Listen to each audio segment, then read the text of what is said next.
Am I in focus? If I'm not in focus, this whole video will be completely pointless.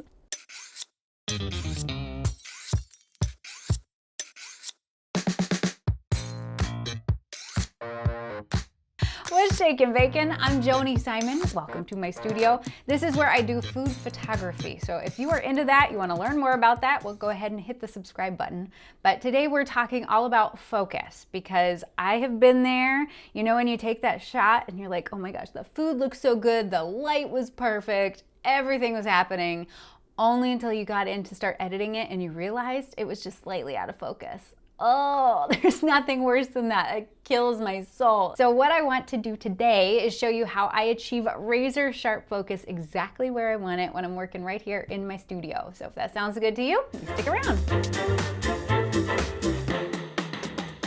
So something that is seemingly so simple as capturing the proper focus in an image is actually a super complicated topic. So bear with me. But one thing I do want to go ahead and give you the heads up on this video is that you definitely need to get out your camera and start experimenting with it and trying these things out. Because, you know, I'm a firm believer in the philosophy that you can't learn to ride a bike from a seminar, just like you can't learn to work your camera from just watching a goofball on YouTube. So you bust out your camera, you start playing with the settings, you start experimenting, and it's going to take a bit of experimentation because especially when we get into the world of autofocus, it gets complicated. So hang in there with me. You might need to rewatch certain things over and be like, what is she talking about? And certainly if there are any questions after the fact, I've got the comment section below. I'm happy to help you out. And as per usual, I have a caveat. I mean, there's always a caveat to these videos, right? And this is specifically if you're shooting on camera, okay? This is not for anybody who's shooting tethered. That is a different process, which I will show you later because I definitely have had some interest in creating a video about how I shoot tethered,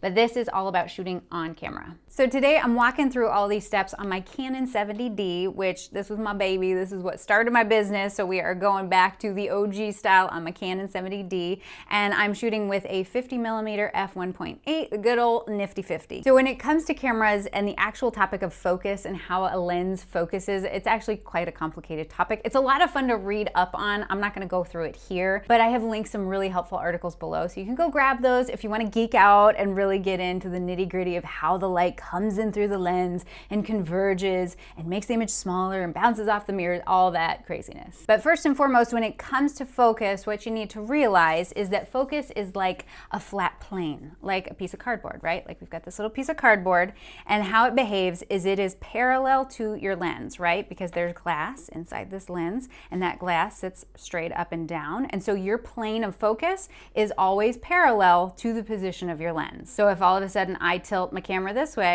then my plane of focus tilts this way. Make sense? Now, of course, the exception being a tilt shift lens, but we're not talking about tilt shift lenses today. We're purely talking about regular lenses as they're typically being used. So like this bottle of honey right here. If we're shooting straight at it, which means we have a flat plane of focus, and we set that focus right on the front of that bottle, all of the front of the bottle is going to be in focus. But if all of a sudden we decide instead of shooting straight at it, we're shooting at an angle, then all of a sudden our plane of focus is now on an angle and only part of that label is going to be in focus. And then the other thing to consider is the aperture. And we've talked about aperture here before on this channel. If you're not familiar with that term or what it means, I've got a video all about it right up here. You can go grab that, but that is going to dictate our depth of field, okay? So that is what is going to be in focus and how much of it is going to be in focus.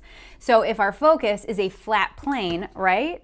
That if then we are shooting wide open like this lens at f1.8 at its maximum aperture, then we're having a razor thin area of focus, okay? So just things to keep in mind. What is your aperture? What is your angle of approach? And how is that affecting what is in focus in your image? So then once we've made those decisions about what angle are we approaching the subject, how wide is our depth of field, then it's all about setting the actual focus where we want it. And the way we do that is either through manual focus or through autofocus. So let's start with manual because that is actually the method of focus that I used most frequently here in the studio, simply because I am typically shooting on a tripod. I'm typically shooting a scene I have crafted around specifically at the angle that I have my camera positioned, and nothing is moving. It's all locked down. So I can just very quickly jump in and set manual focus. So if you've never done that before, what you want to do is get on the camera and you'll notice it's not on the body, it's on the lens. It says autofocus or manual focus, AF or MF.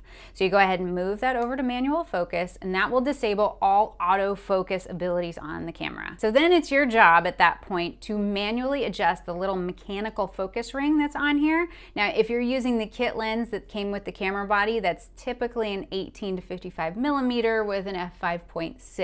So that's actually a zoom lens. This is a prime lens, right? It is always in that fixed 50 millimeter position, whereas a zoom lens, you can zoom in and out, right? You've done that before. Well, this is not the zoom function. This is usually in front of it, near the front of the lens, and you move that in and out. And if you're looking through the viewfinder, you'll see all of a sudden things are coming in and out of focus. So if you continue then to adjust that, you can then make sure that that focus is falling exactly on your subject. So like this honey, we've got it set up in this scene, and you start to move that ring until that focus falls exactly where you want it on that label. Because of course, in a situation like this, we have decided that the subject is the honey and that we really want to clearly be able to see the label. So that's where you want to stick the focus. Now, one thing though is that the viewfinder and the LCD screen, they're actually pretty small, which you've probably noticed before. And it's really hard sometimes to tell if you've got the focus in the right place, especially if you're shooting wide open at like f1.8 and you have that focus placed on a very specific part of the image and you don't want to miss that. What you want to do is use the little zoom in feature. And this was something that I didn't learn for a long time until somebody showed me, and like after shooting for a good long time, they're like, you know, there's a zoom in feature. I'm like, what? Sure enough, there is.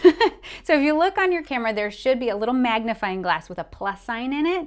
If you hit that, it's gonna pop up a little box, and you can move that box to wherever your point of focus, wherever you want that to rest, and then you hit it again, and it's gonna zoom in to that part of the image. And then you can confirm whether or not you actually have that area in focus, like super close up. It is crazy helpful. Definitely something I do every time, just again to make sure I have that tack sharp focus. And then once it's in focus, then you go ahead and hit the shutter button. Now, of course, because we've got it on manual focus, all of the autofocus capabilities are disabled. So you don't have to worry that hitting that shutter button is going to alter the focus at that point. And then you continue to shoot until you change the position of your subject or you change the position of your camera, and then you just reset the focus manually until you've got all the shots you want. So that is how I ensure razor sharp focus when I'm shooting in manual focus, but there are plenty of situations that call for using autofocus. And most typically for me, that is when I'm shooting off a tripod. So maybe in a restaurant or when I'm at a shoot where we really want to be nimble. Maybe it's like a big table spread and I want to be able to get it at a bunch of different angles and I'm moving around. Well, then autofocus is actually really helpful. But I'm not going to lie, autofocus, if you've ever taken it beyond just the basic like half press your shutter button and hit the shutter and that was focus, if you've ever taken it beyond that, looked at any autofocus settings, you might have gotten very overwhelmed because there is a lot to it. Because you think about autofocus and it applies to all sorts of photographers, right? I mean, for us, food typically is not moving around, so autofocus is a little bit more simplified. But you've got maybe a nature photographer and that bird is taken off at a crazy speed and you want to be able to catch it in razor sharp focus in the air.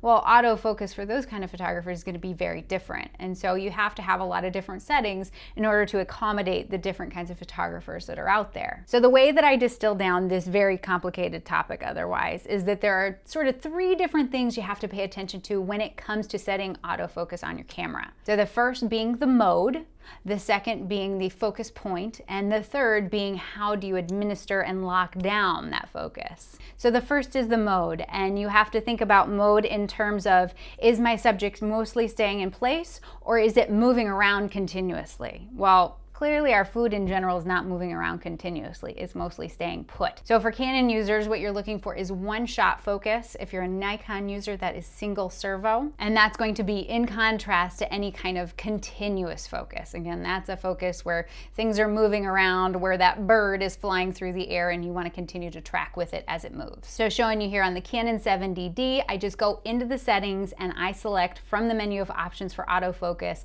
I select one shot. Again, Nikon users, look for single servo. So once we've set the mode, then it's about selecting the focus point, okay? So typically what I like to do is I select a single autofocus point. I'm not dealing with zones, I'm not dealing with areas, multiple focus points. I just want one single autofocus point, because when I am setting up an image, I very clearly understand where is my subject, where do I want the focus to rest, so I don't need a bunch of zones in different areas. I just need one single autofocus point. So you can usually find that in your settings menu. Again, here on the Canon 7DD, here's where I find it.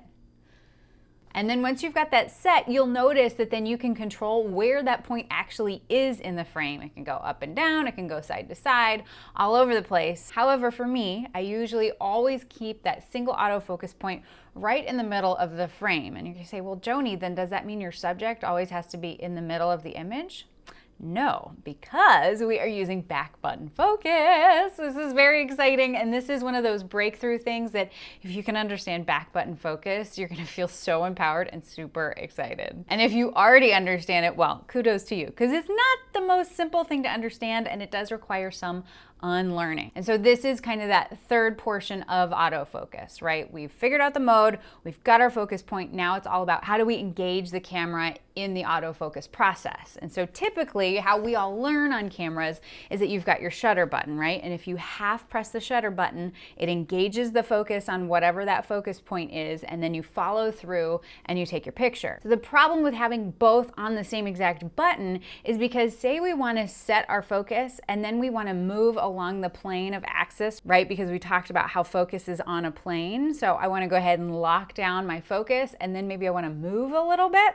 Well, the second I hit that shutter button, it's going to re-engage and it's going to change my focus. So not the most helpful thing to have them both on the same button. So that's why with back button focus, we are separating those two things out. So real quick, follow me through the settings, how you want to do this. Again, this will be different based on your camera, but here on the Canon 70D, what I start off with is by taking the autofocus off of the shutter button. So the shutter button is purely in charge of taking the picture.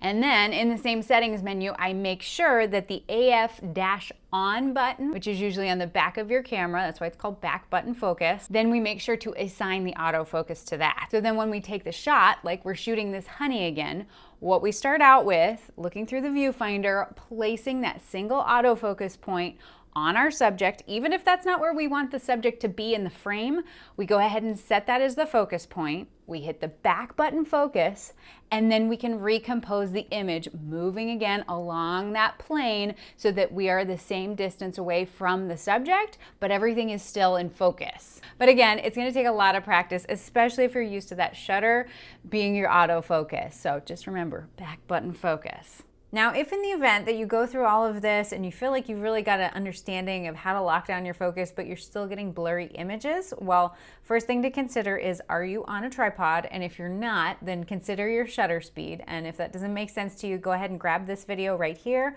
Watch that. That'll make a lot more sense, because any sort of movement at a slow shutter speed is going to cause a blur. But if that is not your problem and you're still getting blurry images, then there is a good possibility that you need to get your lenses calibrated. And this is something that actually is a good idea for all lenses in general. When you get new lenses, they're not always perfectly calibrated. So this is something you can do on your own. You can go ahead and get the information about that link down below, or you can work with a local camera store. But definitely getting your lenses calibrated is going to go a long way in ensuring that you are getting that perfect, crisp focus. So hopefully I have not made you more confused than you came into this video. Again, manual focus, pretty easy to deal with and definitely a great place to start. But if you venture into the world of autofocus and you get overwhelmed, definitely send me a message, leave me a comment below. I'm happy to help you out. But thank you so much for stopping by the studio. If you take any great pictures and you are super proud of your focus, well, go ahead and tag me over on Instagram. I'm at The Bite Shot. I would love to give you those super duper thumbs up. But with that, thanks for stopping by. I hope you stay out of trouble, and I will see you real soon. Okay, bye.